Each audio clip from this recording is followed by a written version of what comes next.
Hey everyone, it's the Smithsonian's birthday this week. For 178 years, the Smithsonian Institution has been spreading and preserving knowledge through museums, libraries, and research centers. The Cosmosphere, one of the world's premier space museums, enjoys the privilege of being Kansas's only Smithsonian affiliate. Many of the artifacts on display in our Hall of Space Museum are on loan from the Smithsonian. The artifacts they loan us help us more effectively tell the story of the space race, from the start all the way to the end. But let's start from the beginning.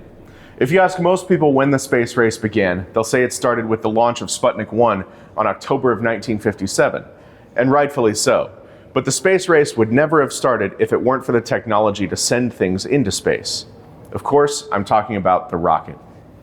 As technologies go, the rocket is actually pretty old. The first rockets were basically fireworks fueled by gunpowder in Middle Ages China. Solid-fueled rockets would remain the only type for several hundred years. But it was actually the liquid-fueled rocket that even began to show a hint of space travel being possible. The first liquid-fueled rocket that was mass-produced was the V-2, built by the Nazis during World War II. Unfortunately, this rocket was not built for space exploration, but as an instrument of war. An early precursor to the intercontinental ballistic missile, or ICBM, it had an effective range of about 200 miles, and with it the Nazis were able to terrorize British cities from the European mainland. And for the capabilities of the day, they did it with pretty reasonable accuracy.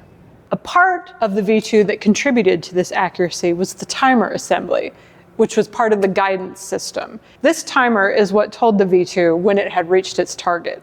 We are so fortunate to be able to have this little piece that's very small but very important, a part of the V-2 that is on loan to us from the Smithsonian and helps us tell that story.